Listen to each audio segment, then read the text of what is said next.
Kamal Kassir, who is in private practice, and he is also a lecturer at Lebanese University and the Lebanese German University.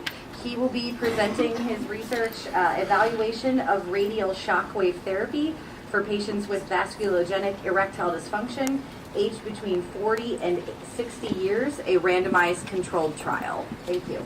Thank you, dear colleague. Good morning. I will be presenting our research entitled The Evaluation of Radial Shockwave Therapy for Patients Suffering from Vasculogenic Erectile Dysfunction aged between 40 and 60 years. This research is a pilot study in the field in collaboration with Dr. Nadim Yammine, Urologist, and Jad Wakim, Physical Therapist. Did you know that erectile dysfunction will visit 40% of men at the age of 40, and that half of men are suffering from ED at their 50s? And put in mind, the longer ED hangs around, the worse it will get.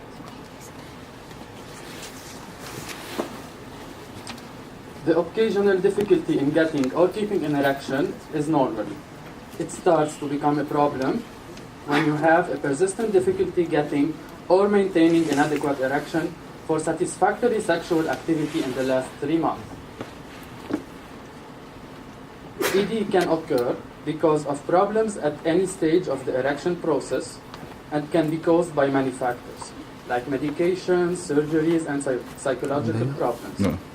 But the most common etiology for ED is vasculogenic disorder due to diabetes or cardiovascular disease, not to forget the normal aging of the tissue when the penile arteries may be damaged to open properly and allow blood to enter in the 2 chambers of the corpora cavernosa to provoke erection.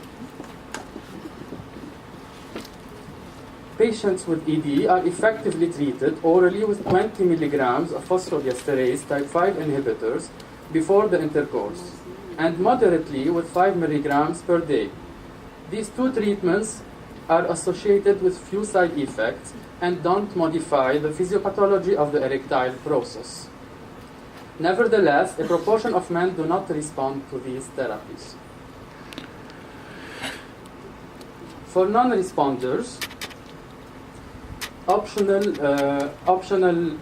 could be urethral suppositories for erection, PRP, and penile prosthesis. These options are effective, hence long-term usage rates have side effects and complications. Extracorporeal focused or radial shockwave therapies are modalities that has been recently studied and developed for the treatment of the physiopathology of the erectile mechanism. When shockwaves are applied to an organ, they cause mechanical stress and microtrauma, inducing a cascade of biological reactions that result in the release of angiogenic factors, which in turn triggers neovascularization of the tissue with subsequent improvement of the blood supply. Wang and colleagues discovered that extracorporeal shockwave therapy stimulates the expression of angiogenesis-related growth factors, such as endothelial nitric oxide synthase and vascular endothelial growth factor, and endothelial cell proliferation factors, such as proliferating cell nuclear antigen. They also reported that extracorporeal shockwave therapy induces neovascularization and consequently improves blood supply. Now, the purpose of this study: will the radial shockwave therapy improve more the short and long-term results for patients suffering from ED and taking 5 milligrams of PDE5 inhibitors versus patients treated with only a same dosage of PDE5 inhibitors? To answer these questions, a single-blinded randomized controlled trial was conducted over 2 years on 62 ED patients aged between 40 and 60 years, referred by the urologist and undergoing the 5 milligrams of PDE5 inhibitors treatment since minimum of 1 month. An experimental group is composed of 32 patients with a daily intake of 5 milligrams of PDE5 inhibitors for 6 months, who received on the penile tissue 8 sessions once per week. Each session is executed by the same therapist, 9,000 shocks of radial shockwave therapy every session at a pressure of 2 bars and a frequency of 12 hertz. For the comparative group, is composed of 30 ED patients receiving only 5 milligrams of PDE5 inhibitors per day for 6 months. The therapist B used the Simplified International Index of Erectile Function Questionnaire. The possible scores range between 5 to 25, and ED was classified into 5 categories based on the scores.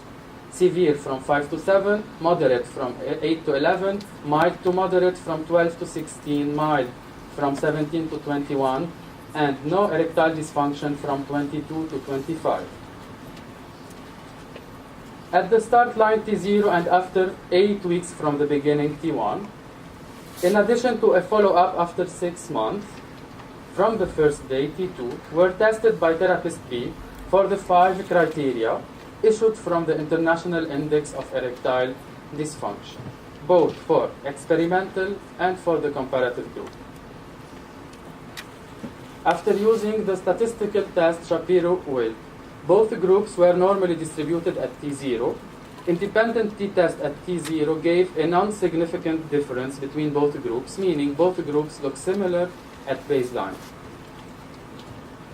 Dependent t-test was used to evaluate each group at T1 and T2 in comparison with T0 and gave significant results for each, meaning both groups, both treatments were efficient treating ED. Now, independent t-test was used to compare comparative group to the experimental group at T1 and T2 and gave a significant result, meaning that extracorporeal shockwave therapy combined to 5 milligrams of PDE5 inhibitors was more efficient after 8 weeks and also after 6 months. To conclude, we note that extracorporeal shockwave therapy combined to 5 milligrams of PDE5 inhibitors could have an important action on stimulating angiogenic factors and promoting neovascularization of the tissue, which resulted in a higher increase in the score of the Simplified International Index of Erectile Function than PDE5 treatment alone, even after 4 months from the last session. There is a big advantage in introducing radial shockwave therapy in the rehabilitation for patients suffering from ED and responding to 5 milligrams of PDE5 inhibitors. We can add this technique to our physical therapy field since it's not an invasive technique to improve men's health. This study is an added value to previous studies done around the globe to prove that extracorporeal shockwave therapy can help in the long treatment of erectile dysfunction. This research was supported by the Urology Department at the Shabab Hospital and the Research Department of BTL Company, and my own clinic provided all the treatments for no fees for all the experimental group. Thank you for your valuable attention.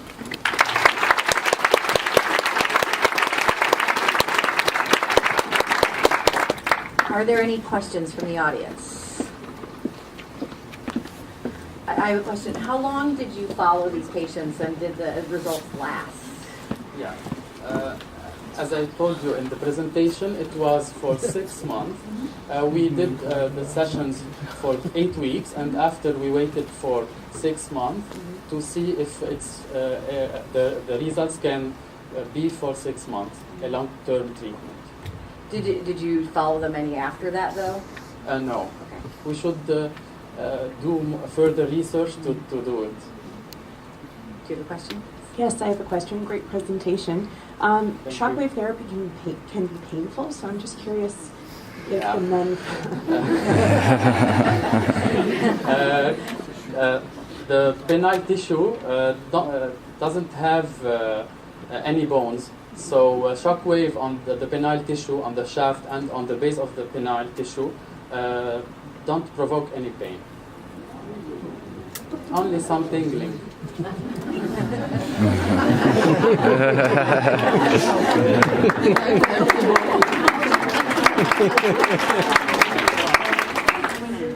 Any other questions? Thank you very much. Thank you. Can I just remind everybody to please silence their phones? I'm